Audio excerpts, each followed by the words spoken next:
नमस्कार, मैं कमलेश कबीर आपका एक बार फिर स्वागत करता हूं इस नए एपिसोड में। आज के इस एपिसोड में हम बात करने वाले हैं अरविंद केजरीवाल की। जब से अरविंद केजरीवाल दिल्ली का चुनाव हारे हैं 8 फरवरी के बाद, तो लगातार सारे राजनीतिक विश्लेषक हो या फिर मीडिया चैनल हो, एक ही बात पर डिस्कस करता हुआ नजर आता है कि अब अरविंद केजरीवाल का क्या होगा। तो जहां तक आकलन की बात है, तो अरविंद केजरीवाल का असली राजनीतिक कैरियर अब शुरू होगा, या हम कहें कि 8 फरवरी के बाद शुरू हुआ है। क्योंकि इससे पहले अरविंद केजरीवाल ने सिर्फ और सिर्फ जनता के सेंटिमेंट का फायदा उठाया, जनता की भावनाओं के साथ खेला, और जिस तरीके से एक आंदोलन का फायदा उठाया, फिर आप कह सकते हैं कि अन्ना हजारे का आंदोलन, अन्ना हजारे का फायदा उठाया या और दूसरे लीडर्स का, तो वो तमाम तरीके की चीजें। लेकिन जनता बदलाव चाहती थी, और बदलाव में जनता की उम्मीद थी कि अरविंद केजरीवाल और उसकी पार्टी राजनीति में जो गंदगी है उसको साफ करेगी और राजनीति को एक नई दिशा देगी। तो इससे पहले के चुनाव सिर्फ और सिर्फ जो है वो इसी के लिए लड़े गए थे। उसमें कोई मतलब नहीं था 2015 में, क्योंकि 2013 में जब चुनाव लड़ा, फिर उसके बाद में 49 दिन की सरकार और गिर गई। तो 2015 में कोई नया मुद्दा नहीं था कि अरविंद केजरीवाल ने काम नहीं किया। फिर 2020 में अरविंद केजरीवाल ने कहा कि मुझे एक मौका और दो, क्योंकि केंद्र में मोदी और दिल्ली में केजरीवाल, तो जनता ने मौका दिया। लेकिन इस बार के चुनाव में जनता ने अरविंद केजरीवाल का आकलन शुरू कर दिया, और आकलन उसी नैतिकता की नींव के आधार पर जो अरविंद केजरीवाल ने जनता को दिखाई थी। उसमें अरविंद केजरीवाल का मॉडल फेल हुआ, और अरविंद केजरीवाल के मॉडल में जब हम आते हैं, तो चाहे शिक्षा हो, स्वास्थ्य हो, या फिर अरविंद केजरीवाल का कट्टर ईमानदार का मॉडल, तो स्वास्थ्य में हम सत्येंद्र जैन की बात कर सकते हैं, शिक्षा में मनीष सिसोदिया, और कट्टर ईमानदारी के मॉडल में अरविंद केजरीवाल, तीनों अपनी अपनी सीटों के चुनाव भी हार गए। तो ऐसी स्थिति में सही मायने में अब देखें तो अरविंद केजरीवाल को, क्योंकि अब तक जो है वो ज्यादा मेहनत नहीं करनी पड़ी थी, लेकिन अब राजनीति में जिंदा रहना है, तो अरविंद केजरीवाल को अब वो कितनी मेहनत कर पाते हैं और किस दिशा में कर पाते हैं, इसलिए मैंने कहा कि राजनीतिक कैरियर अब शुरू होगा। दूसरा, अरविंद केजरीवाल के हाथों से दिल्ली की सत्ता चली गई और यहीं पर खेल रुक गया, ऐसा नहीं है। अब अरविंद केजरीवाल को अप्रैल में एक और बड़ा झटका लगने वाला है।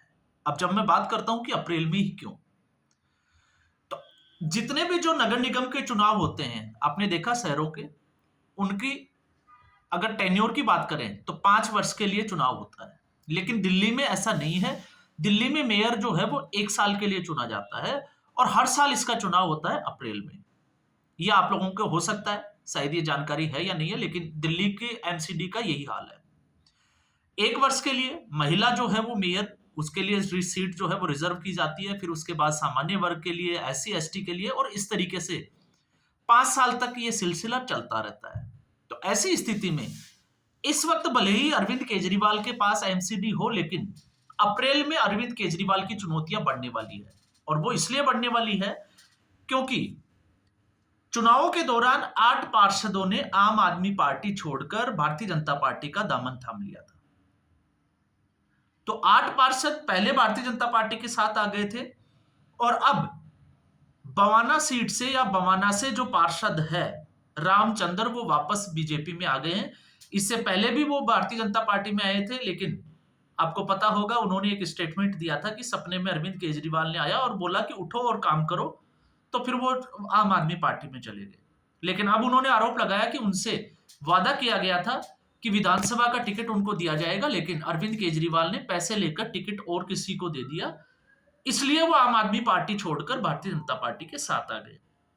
तो ऐसी स्थिति में एमसीडी के लिए अगर हम चुनौतियों की बात करें, तो एमसीडी की कुछ सीटें खाली हुई है, क्योंकि पार्षदों को टिकट दिया गया, और 8 एमएलए भारतीय जनता पार्टी के जो जीतकर आए हैं, जो पार्षद थे, तो 8 पार्षदों की सीट खाली हो गई है।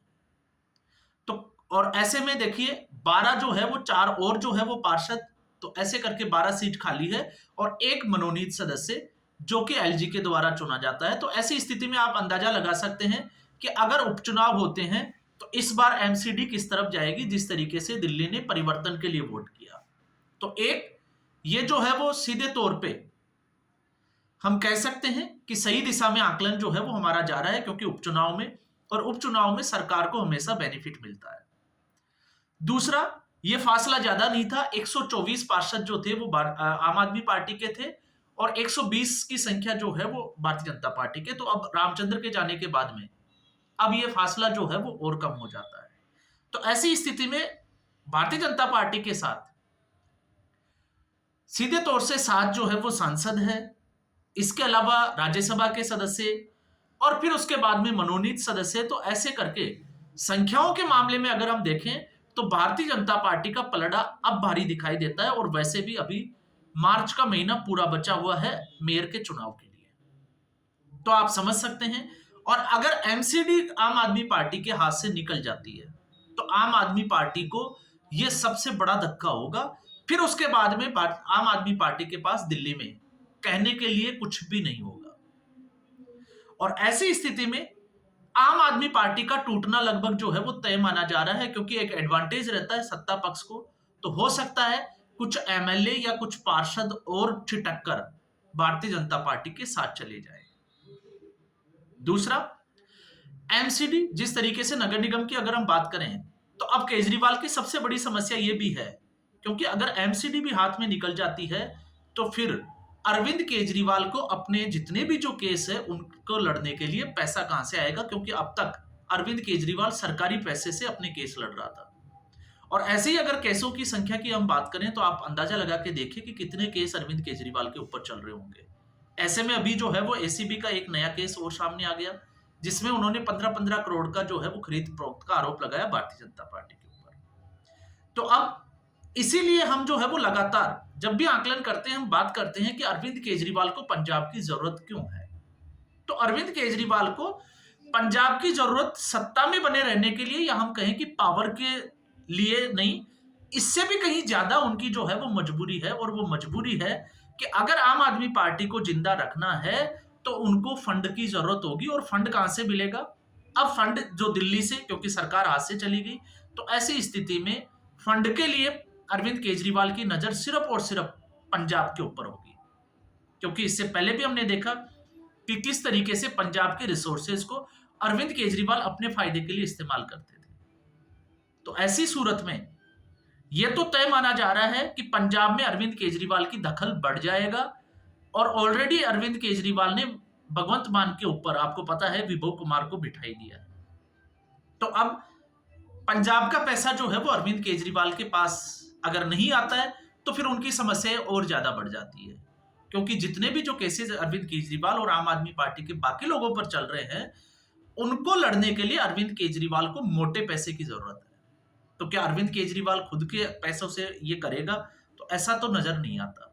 तो इसलिए मैंने इसीलिए कहा है कि राजनीतिक कैरियर की शुरुआत अब होगी। दिल्ली हाथ से निकल चुकी है, सिर्फ और सिर्फ पंजाब एक स्टेट रहा है। और इसके अलावा अरविंद केजरीवाल के ऊपर बहुत सारे केस भी चल रहे हैं।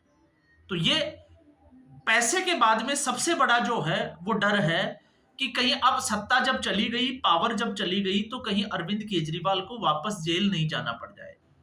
और अगर अरविंद केजरीवाल इस स्थिति में वापस जेल चले जाते हैं जब उनकी सत्ता चली जाती है, एमसीडी भी चली जाए, और फिर अगर वो जेल में चले जाते हैं तो फिर आम आदमी पार्टी को संभालने वाला कौन लीडर बचेगा? ये अपने आप में जो है वो बड़ा सवाल है। और अरविंद केजरीवाल के ऊपर आरोप जो है वो साधारण आरोप नहीं है, बड़े आरोप है, इसलिए अरविंद केजरीवाल का बचना भी मुश्किल है। अब इसमें हम जो है वो कुछ भी कह सकते हैं कि ऐसा होगा वैसा होगा, लेकिन किसी भी इंसान की हो, आम कोई पार्टी हो, अगर राजनीतिक पार्टी है तो उसकी परीक्षा उसके बुरे समय जब शुरू होता है तो उसके बाद से पता चलता है कि उसका राजनीतिक कैरियर का क्या होने वाला है। आपने देख ही लिया एक बेस्ट एग्जांपल, 2004 में जब राहुल गांधी आए तब कांग्रेस पार्टी बुलंदी पे थी। तो 2013 तक जो है वो सब कुछ ठीक चल रहा था। यूपीए 1 और यूपीए 2 देश ने देखा, घोटाले भी हुए, जो भी हुआ। लेकिन राहुल गांधी की असली परीक्षा कब हुई? 2014 के बाद में, जब कांग्रेस पार्टी राहुल गांधी के ऊपर आश्रित हो गई। और अब तक राहुल गांधी हर बार जो है वो अपने एग्जाम में फेल हुए, तो इससे पता चलता है कि उनके राजनीतिक कैरियर का क्या होने वाला है। तो इसी से आप सोच के देखिए कि अरविंद केजरीवाल का समय अब शुरू होता है। अब तक जो देखते आए थे वो अरविंद केजरीवाल का समय नहीं था, वो उस आंदोलन का एक इम्पैक्ट था। और अब उस आंदोलन का इम्पैक्ट खत्म भी हो चुका है, और बल्कि इतना खत्म हो चुका है कि आने वाले समय में लोग ऐसे आंदोलन पे भरोसा भी नहीं करेंगे। क्योंकि देश ने इस वक्त 2014 के बाद में आपने देखा होगा एक अन्ना हजारे आंदोलन जो 2014 से पहले हुआ, लेकिन हम उसी के आसपास मान लेते हैं, और उसके बाद में दिल्ली का किसान आंदोलन। तो किसान आंदोलन चला, लेकिन उस किसान आंदोलन के बाद में जिस तरीके से किसान आंदोलनों का रुख हुआ, उससे इनकी इमेज पे क्या असर पड़ा वो सारे देश ने देखा है और देखते भी रहे। ठीक ऐसे ही अन्ना हजारे आंदोलन से जो एक पार्टी निकली, और अब देश ने देखा कि ये पार्टी तो बाकी पार्टियों से ज्यादा भ्रष्टाचारी निकल रही है, इसके ऊपर ज्यादा आरोप है, ये काम करना ही नहीं चाहती, इसको सिर्फ जो है वो दूसरों के ऊपर ठीकरा फोड़ना आता है। तो आने वाले समय में ऐसा कोई अगर आंदोलन खड़ा भी होता है तो लोगों का भरोसा उतना नहीं रहेगा जितना हम मान के चल रहे हैं कि आंदोलन का इम्पैक्ट होना चाहिए। तो इसीलिए मैंने कहा है कि अरविंद केजरीवाल की असली जो परीक्षा है वो अप्रैल से शुरू होने वाली है। अभी तो भारतीय जनता पार्टी ने सरकार का गठन भी नहीं किया।